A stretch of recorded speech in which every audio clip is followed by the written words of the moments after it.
Coroai-me de rosas, coroai-me em verdade de rosas, rosas que se apagam em fronte a apagar-se tão cedo. Coroai-me, coroai-me de rosas e de folhas breves. E basta.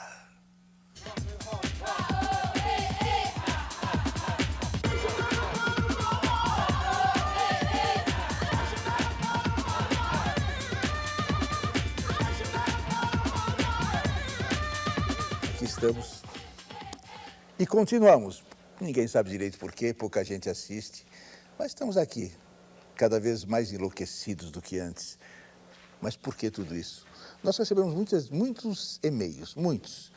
Nós recebemos e-mails, cada vez que esse programa vai ao ar, são milhares de e-mails, e sempre tem um outro dizendo, vocês não dão chance para os jovens. Isso é verdade, nós não damos chance para os jovens. Vocês jovens, olha, se virem, tá? Eu estou velho e jovem que me respeita eu desprezo, hein? Vocês têm que fazer o que vocês quiserem, não percam a liberdade. Nós não damos chance aos jovens, a ninguém. Desistam de teatro, desistam de cinema, vão estudar física nuclear, façam o que quiserem.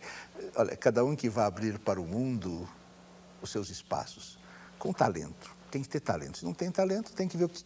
Sempre tem algum talento, vocês têm que resolver isso. Nós temos um convidado hoje. Esse convidado, ele era advogado. Felizmente, um advogado que não deu certo. Ele não tinha talento para ser advogado, ou tinha talento, por exemplo, mas a vida, esta causa quase perdida, o levou para se transformar nos maiores mitos do teatro brasileiro.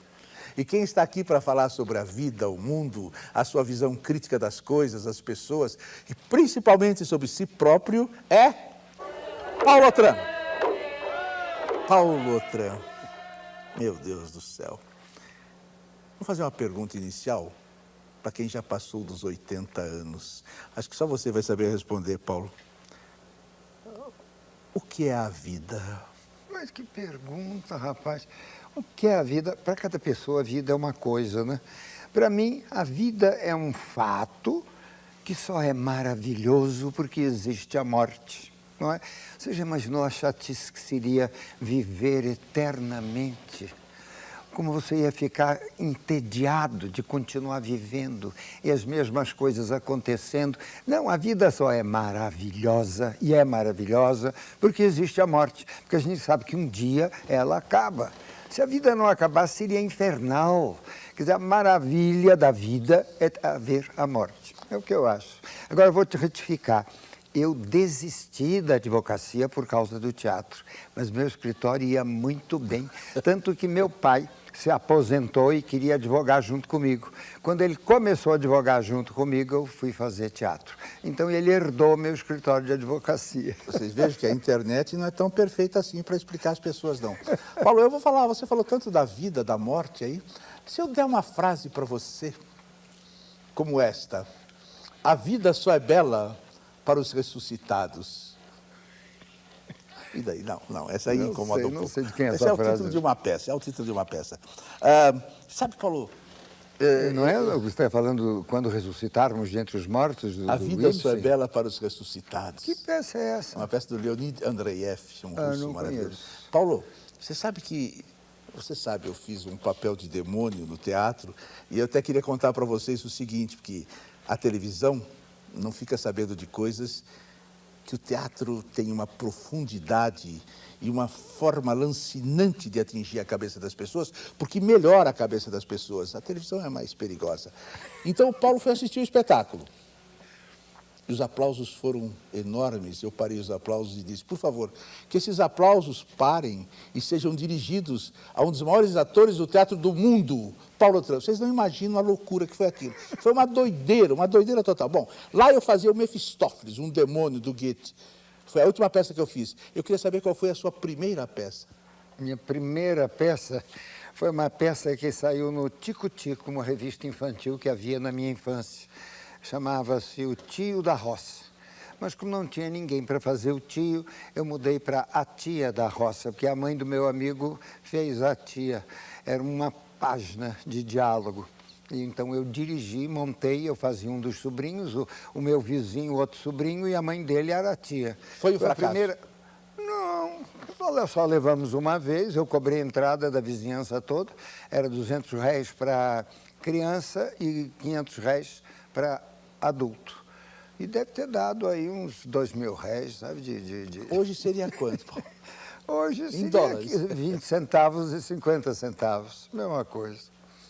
Te Deu uns ensinaram teatro? R$ 2, hein? Te ensinaram teatro? Nunca.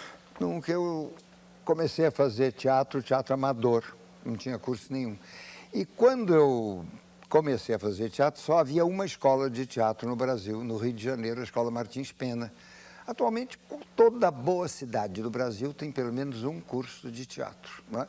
Todo mundo quer ser o Tarcísio Meira, todo mundo quer ser a Glória Pires, sei lá, ou a Glória Menezes. E então todo mundo estuda teatro. No Brasil inteiro estuda-se teatro. Só pensando não tanto no teatro como mais na televisão, né? Mas, então naquele tempo... E essa visão de pensar mais na televisão do que no teatro, como é que você vê? Eu vejo porque a televisão atinge todo mundo, todas as classes sociais. A grande maioria dos brasileiros assiste televisão e apenas uma pequena minoria de brasileiros assiste teatro. Agora, o que eu digo sempre é que quem teve o prazer de uma vez assistir um bom espetáculo de teatro, não esquece jamais. Às vezes as pessoas me perguntam, vi você em tal novela que eu não fiz.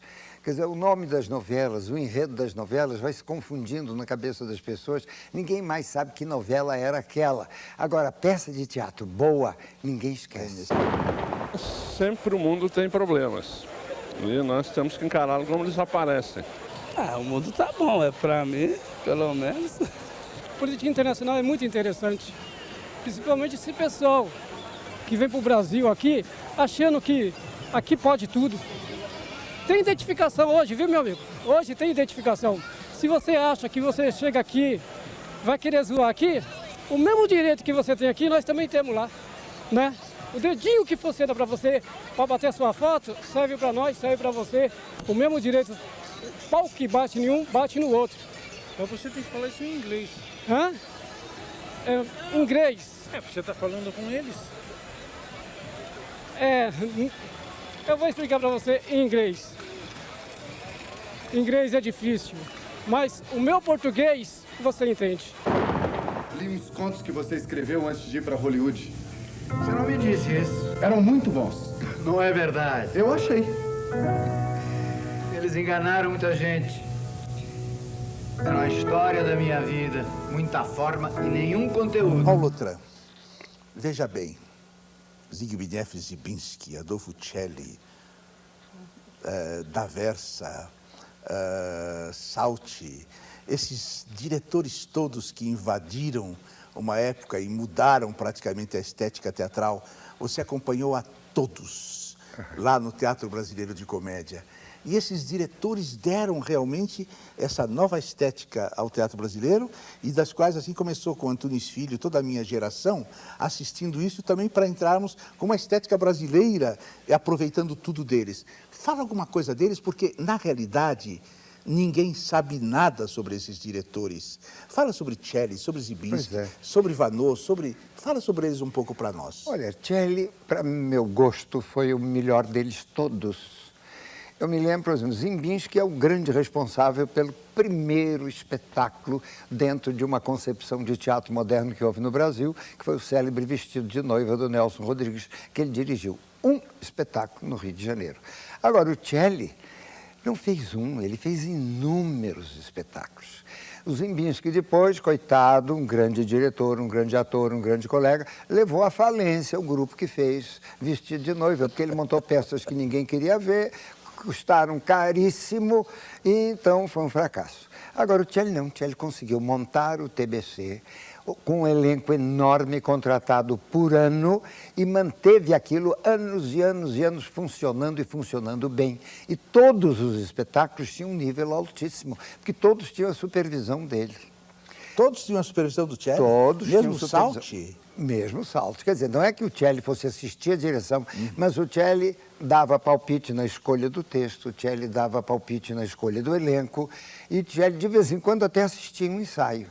E sempre eles se conversavam muito, eles eram muito amigos todos. E sempre era acrescentador. Agora, às vezes, eles faziam rapapé para os Zimbinski. Os Zimbinski era o mais velho deles, Zimbinski tem uma peça maravilhosa, eles deixavam. Fracasso. Os fracassos do TBC foram todos peças escolhidas pelo Zimbinski, porque ele escolhia a peça e fazia o protagonista.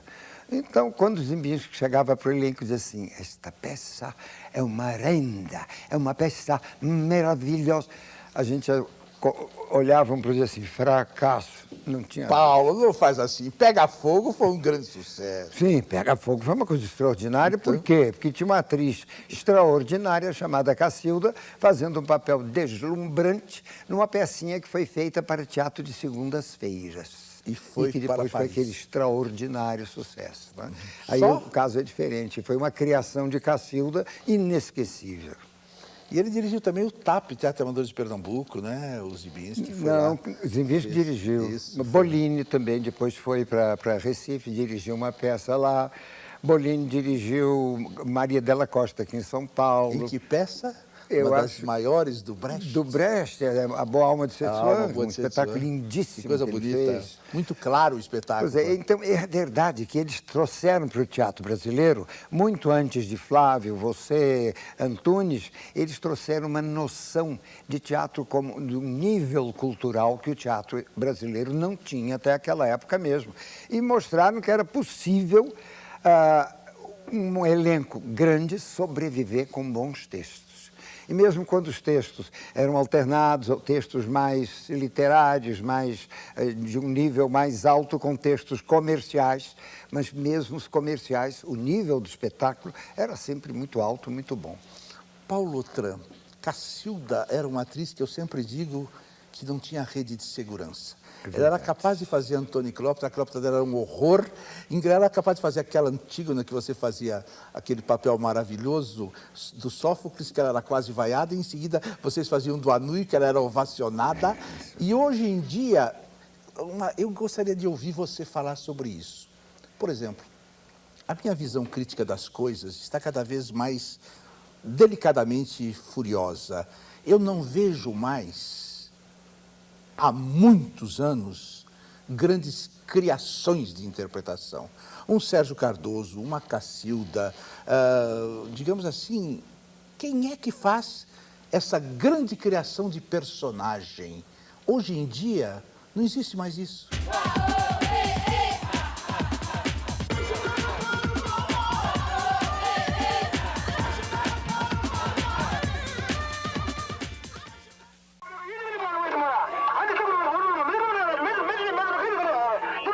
Quem é que faz essa grande criação de personagem? Hoje em dia, não existe mais isso. Ou existe? Eu acho que existe, sim. É que a gente não vê tudo, né? Eu vou ver tudo que eu posso ver em teatro. E tenho visto trabalhos muito bonitos. Eu vejo, por exemplo, dois grandes talentos fulgurantes que surgiram ultimamente, dois jovens, Matheus Nastergalli e o Rodrigo Santoro. Os dois são jovens, têm talento para dar e vender, são pessoas sérias. Eu trabalhei com o Rodrigo no Hilda Furacão, na minissérie, e vi a seriedade com que esse rapaz trabalha. Ele chegava no estúdio e sabia o texto de cor, tinha estudado, não só as palavras do texto, mas o sentido do que ele ia dizer. Eu fiquei impressionado com o trabalho dele. Paulo, você é bonzinho e eu não sou. O Mentiroso de Goldoni com o Sérgio. Era um deslumbramento. Quando é que a gente vai ver esse tipo de coisa outra vez? Era uma coisa A deslumbrante. televisão machucou um pouco isso? A televisão suga tudo que o ator tem, não dá nada em troca a não ser popularidade. Eu digo sempre, até hoje, eu não sei o que fazer com a popularidade, é só chato, né? Mas Os garçons se tratam melhor, você disse Mas uma a vez. televisão não prejudicou o teatro, não. Eu, por exemplo, eu uso sempre a televisão para lançar meus espetáculos. Quando eu vou montar uma peça, eu vou a todos os canais, a todos os programas de entrevista, para dizer, dia tal, estou estreando em tal teatro. E é um meio ótimo de comunicação a televisão, eu acho fantástico. Agora, Paulo Otran. eu digo sempre Paulo. que o teatro é a arte do ator. O ator, você vê, é no teatro. E no teatro tem havido grandes criações, sim. É que por acaso você não tem visto. Mas Você não foi concreto. eu posso citar várias. O trabalho de Irene Ravache, os 2 últimos trabalhos dela foram maravilhosos. Você não viu a Karen fazendo Vestir o Pai, Não. que de repente ela estava genial, um personagem que não tem nada a ver com ela estava maravilhosa, era uma criação dela. Eu dirigi, mas não dirigi nada de interpretação dela, porque ela foi criando. De repente, estava na minha frente uma excelente atriz. Fiquei Tudo bem. impressionado. Teatro Mas eu estava brasileiro. dizendo, teatro é arte do ator, cinema é arte do diretor. E televisão, em geral, é arte do patrocinador, do anunciante. Né? É Que isso. quanto pior, melhor. Vamos lá. Ai, que então eu terno azul, a camisa branca. Ah, ainda não escolhemos a gravata. É, essa aqui acho que não vai ficar ruim, não, ó. Seu pai detestava essa gravata. Ah, então eu vou pegar... Vai essa mesmo. Teatro Brasileiro de Comédia, Teatro de Arena, Teatro Oficina, Grupo Decisão, percursos diferentes do teatro brasileiro. Fala sobre essas diferenças. O teatro, o TBC foi criado com a intenção que havia dentro dos amadores de São Paulo naquela época. Havia vários grupos de amadores de um nível muito bom, era Alfredo Mesquita, Décio Almeida Prado dirigindo outro, Madalena Nicol e eu dirigindo um outro grupo, os artistas amadores.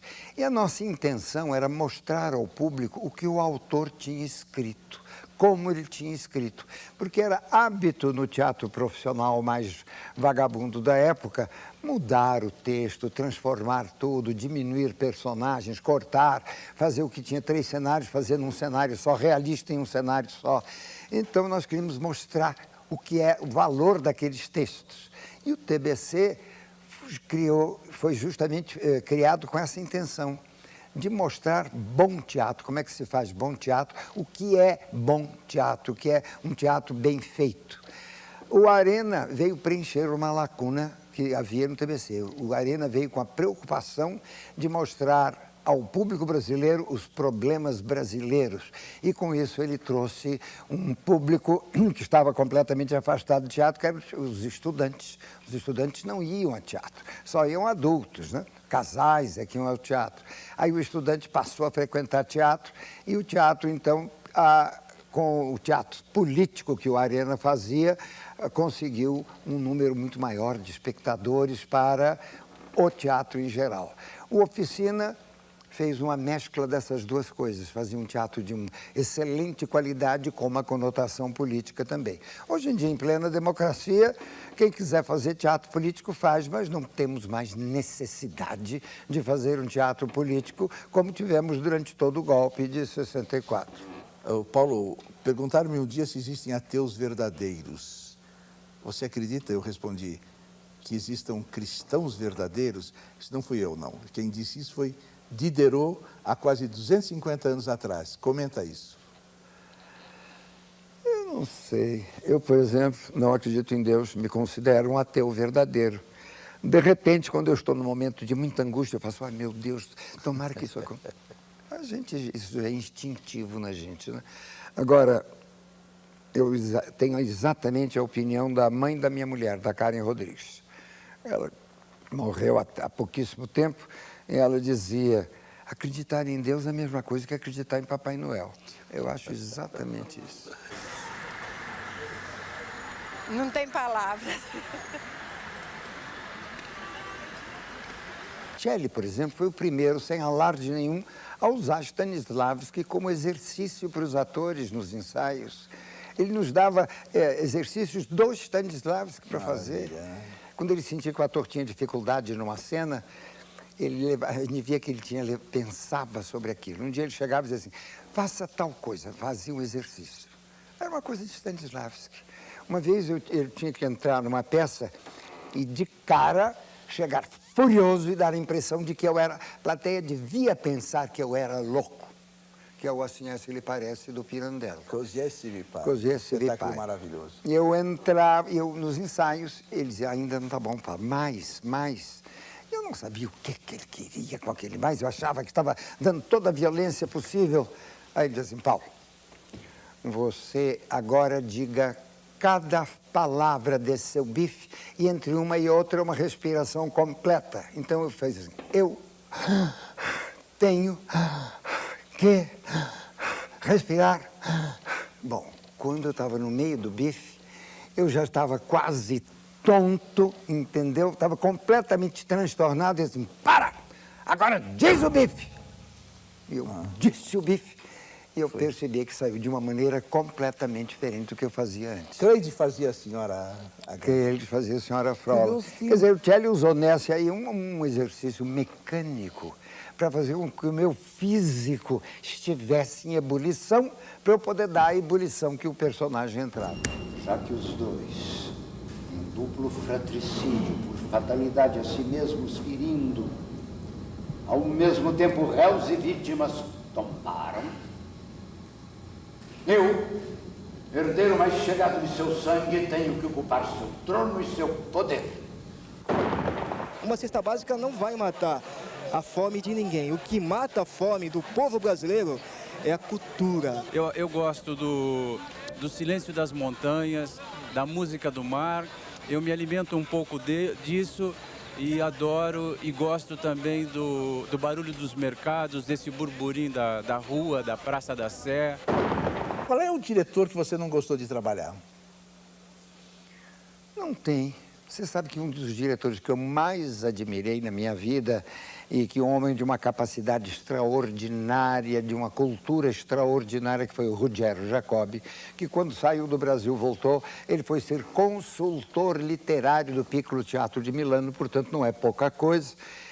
Ele me dirigiu numa única peça, um boulevard francês delicioso, chamado 13 à Mesa, que eu fazia com a maravilhosa Célia Biar. E acho que ele achava a peça uma bobagem. A peça era uma bobagem, só que era divertida e foi um grande sucesso.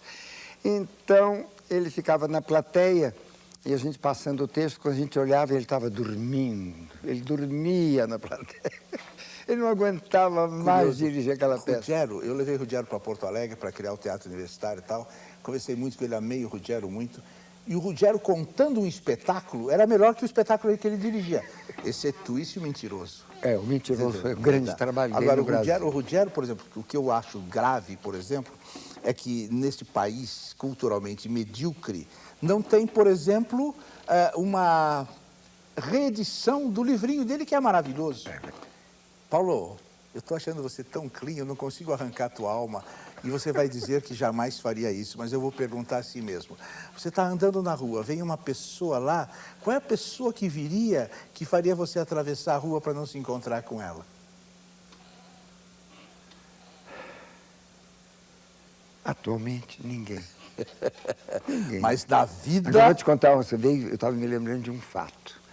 Eu estava começando a ficar com os cabelos brancos e eu estava andando em Higienópolis e dobra a esquina uma mocinha bonitinha, bem vestida, e de longe eu vejo que ela olha para mim e começa a sorrir. Eu fui ficando feliz por dentro, olha que coisa, ela gostou da minha cara, fomos nos aproximando, quando eu sorri para ela, fez assim, que gracinha, e passou. Eu pensei, estou ficando velho. Mas eu achei ótimo isso. Agora, Paulo, atenção, hein? Você entra em angústia, Paulo? Claro que tenho, mas eu tiro a angústia de letra, sabe? Quando eu estou angustiado, eu penso em outra coisa. Você chora? Choro. Por quê? Como é que você chora? Por que você chora? Olha, eu choro lendo um bom livro. Eu choro vendo um bom quadro. Eu choro vendo filme. Eu choro assistindo uma peça de teatro. Quer dizer, só sobre beleza você chora? Tristeza também, tristeza também. E você gosta de chorar, Paulo? Por exemplo, se voltasse a ditadura, acho que eu ia chorar muito. Me diga uma coisa. Prestígio ou uma boa morte? Uma boa morte. Me diga uma coisa, Paulo. Não vou perguntar mais nada, você é um amor. Agora, você olha para aquela câmara lá, digamos que você não tenha tido oportunidade de ter uma liberdade qualquer. Use essa liberdade e fale o que você quiser para esses espectadores, que a maioria são jovens entusiasmadíssimos por esse programa e ninguém sabe por quê. Fale para eles. Dizer o que para vocês? Então, já que nós estamos diante de um artista que diz poesia maravilhosamente bem, eu vou dizer para vocês, um poeta de que todo mundo faz caçoada hoje em dia, até com um pouco de razão. Mas é um soneto tão bonito, tão bem escrito, que eu gosto muito de dizer. De Olavo Bilac. Ora, direis, ouvir estrelas, certo, perdeste o senso. Eu vos direi, no entanto, que para ouvi-las muita vez desperto e abro a janela pálido de espanto. E conversamos toda noite, enquanto a Via Láctea, como um palho aberto, cintila. E ao vir do sol, saudoso em pranto, ainda as procuro pelo céu deserto. Direis agora, deslocado amigo, que conversas com elas? Que sentido tem o que dizem quando estão contigo? E eu vos direi, amai para entendê-las, pois só quem ama pode ter ouvido capaz de ouvir e de entender estrelas. Beleza. Paulo, dá um abraço, que é a única coisa falsa desse programa. Não tenhas nada nas mãos, nenhuma memória na alma, que quando te puserem nas mãos o óbulo último, ao abrirem-te as mãos, nada te cairá. Que trono te querem dar, que atroposto não tire, que louros que não fanem nos arbítrios de Minos, que horas que te não tornem da estatura da sombra. Que serás quando fores na noite ao fim da estrada?